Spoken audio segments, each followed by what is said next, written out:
Now, is it just me, or did this week seem like it was long as hell? I'm glad that today is Friday, okay? Baby, don't you wanna come excite me? Sink your teeth into it, don't tread lightly. I'm dripping wet, you know it's all inside. Now, it's October 1st, which means it has been exactly a year since I released Sucka. We are officially in the spooky season. That means you need to go and stream it. Listen to this album and pop your pussy in front of a jack-o'-lantern. The links for all of that is in my description. Now, speaking of, some spooky things, Squid Game is really spooky to me. I know I keep talking about it on social media. I'm not done with it yet, but I feel like the next time I do a live stream, I'll be done with it.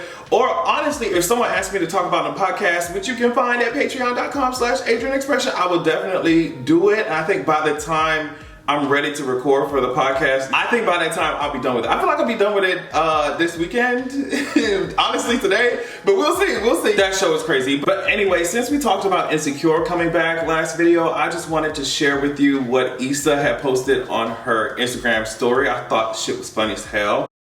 Wow, I don't know what to say. It's feeling like me season right now. I feel so bad for anybody who doesn't fuck with me. Mute me, block me, whatever you need to do, because it's a me season right now. It's my time. Also, Beyonce and Rihanna, please don't release anything during this time. Can you please just let me have this? You guys get all the attention, rightfully so, and I would just like to respectfully ask you to don't do anything. Now, of course, you would have to be in such denial to not see that it definitely is her season. Anytime I can see someone's trajectory like that, how they started and how they ended up, and the confidence that they have to say yeah, bitch, it's my time. It's my time, I love seeing that. I thought that she was, she was like, Rihanna, please, Beyonce, please, can y'all sit y'all ass down for 1 minute? For one moment, can I have this? I feel like we all know Rihanna's like, bitch, y'all can kiss my ass, bitch. This fashion shit and this makeup shit is really giving me what I need. The rest of that bullshit, I don't know what to tell y'all. But Beyonce, I feel like it's so obvious by now that she's coming for real. She was just narrating Balmain's fashion show.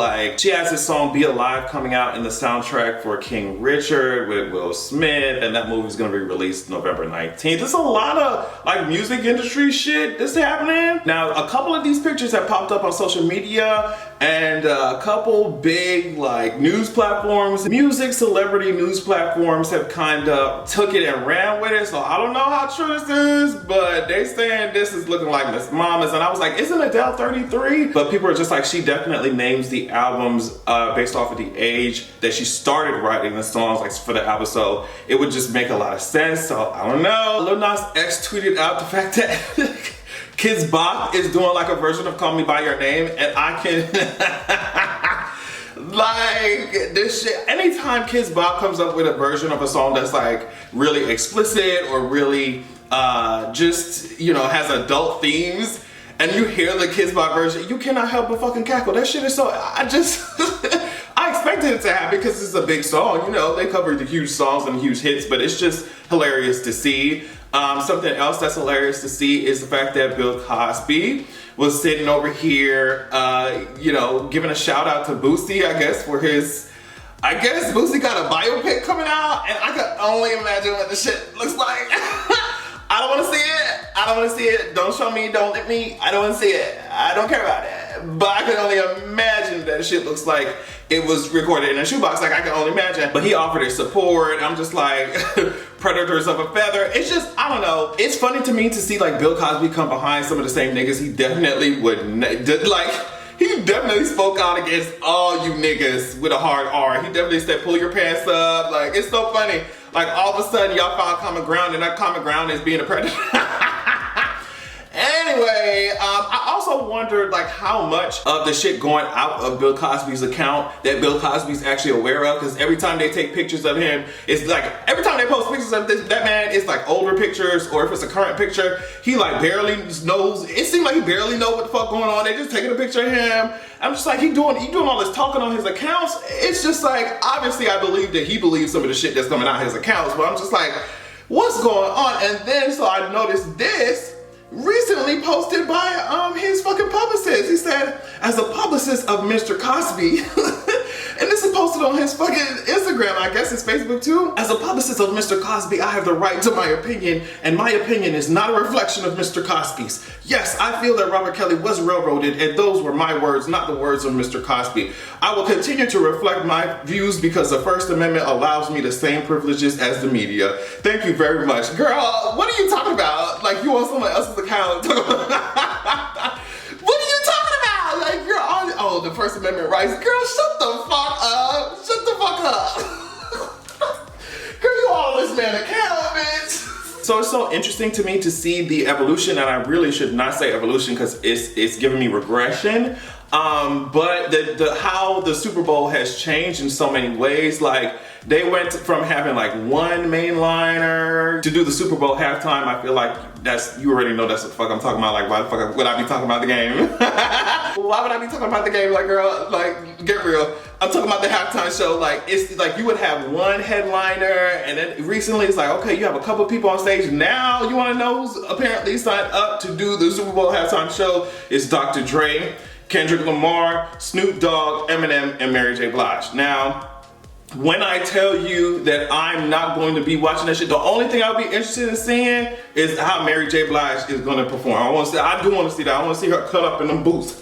I want to see her cut up in them boots. I want to see her cut up in them boots. Don't play with me. Does Mary J. Blige have a fucking high boot? Does she have a thigh-high boot line? If she doesn't, I don't know why not, because I want to see her cut up in them thigh-high boots, some thigh-high stiletto boots on the Super Bowl stage, okay? I might have to catch it afterwards in the highlights, but if you think that I'm gonna sit my ass down and watch Eminem on the goddamn stage, bitch, you got nothing coming, bitch. You got nothing coming. I'm gonna go ahead. Y'all can tell me what parts of it you liked and didn't like. I watched the highlights and shit, but the main person that I would be interested in seeing is Mary J. Blige cut up on the stage. Like, bitch, you got me fucked up. Now look at this. Britney Spears' father, Jamie Spears, has been immediately suspended from her conservatorship. I want to read you some stuff from Variety. So if you're wondering what are the next steps, a hearing was set for November 12th to determine whether the conservatorship will be ended entirely. Britney Spears' lawyer, Matthew Rosengart, argued in court that her father is a cruel, toxic, and abusive man and said that was a past time that he be removed. There were also claims of surveillance. Rosengart, her lawyer, brought up allegations that surfaced in the latest New York Times documentary, Controlling Britney Spears, which reported that Sears had been subjected to electronic surveillance. He said they eavesdropped on some of the most intimate conversations of my client with her children, her boyfriend, and her counsel. They plotted and schemed to place a listening device in my client's bedroom. Also, it says while she was under conservatorship, Britney Spears has continued to record music and perform regularly, earning hundreds of millions of dollars. Most individuals under a conservatorship do not have the capacity to work, so Spears' case was highly abnormal. They said per the terms of her conservatorship, the singer has been responsible for paying the hefty legal fees on both sides, while her conservators have been getting substantial earnings in their roles of the conservatorship. So the fact that all that was going on, and I'm sure there's so much more, which is like I said before, I'm sure it's more than half the reason why Jamie wanted to hold on to it so much. I'm sure there's so much going on, and as soon as they open it up, as soon as they go digging deeper into what that man has done, he's gonna look like Boo Boo the Fool, even more than he does right now. So that's where that is. I'm glad she got his ass out of there, like, wow. And I guess we can end it on this. This shit with Ellen Pompeo is so... It's so interesting to me. So I guess Ellen Pompeo, y'all know her from Grey's Anatomy. Now, while I have not watched one episode of that show, I've heard a lot of people say that they are obsessed with that shit. So, and I see so much about it on social media, but I feel like it has, how many seasons does that shit have? I feel like that's a whole lot of seasons. Anyway, I guess she caught herself debuting her podcast, right? And on the first episode, she got so much backlash. She got so much backlash for a particular... It's like such a shitty way to debut a podcast. It's like, damn, I'm gonna share it with the world. And they dragging your ass, like, that shit's crazy to me. In the podcast episode, she was just talking about an experience, an argument that she had with Denzel Washington. And she said, working with Denzel was amazing, but he went nuts on me. This is a really good Denzel story. This is what I was like, okay, so what you gonna be talking about? Like, What's happening? So apparently she's talking about a time when Denzel was, you know, brought on as director for one of the episodes, and her character during a specific moment, her character had to go listen to an apology from a man that had beat her character up, right? So I guess while they were acting it out, the actor who she was like doing a scene with was not looking in her eyes during a particular, you know, while he's giving this apology to Meredith, like her character, he's like not looking at her eyes. So Ellen Pompeo decided to go off the script, to improvise. And she said, look into my eyes, or look at me. And Denzel wasn't feeling that. So he was like, I'm the director, don't tell him what to do, blah, blah, blah, blah, blah. And then Ellen said that she said, and I was like, listen, motherfucker, this is my show. This is my set. Who are you telling? You barely know where the bathroom is.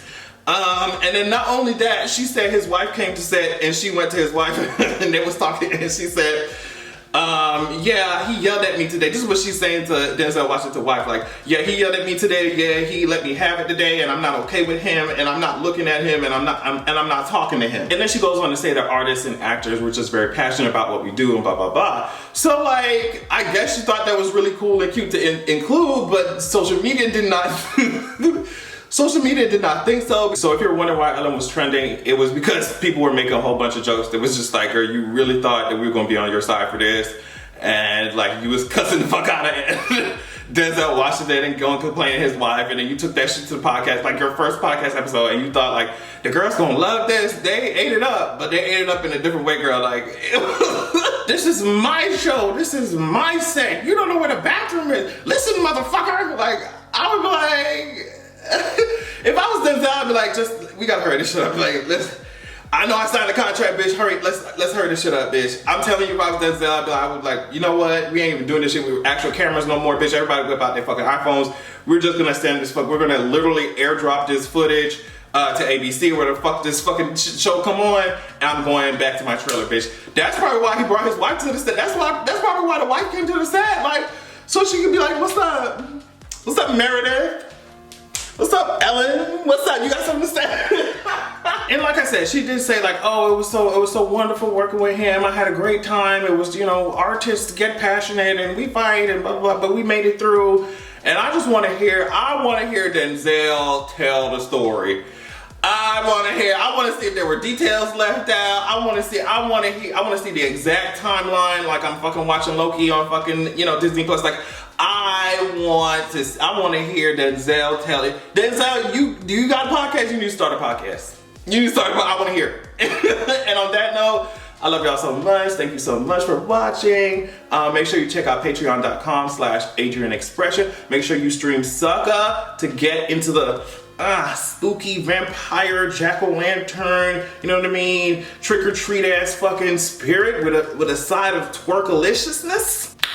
That was a mouthful. I hope your weekend is amazing. Make sure that you have a good goddamn I'm that nigga fetish, that nigga my fetish. Now bitch, I don't want no wedding, but that nigga that can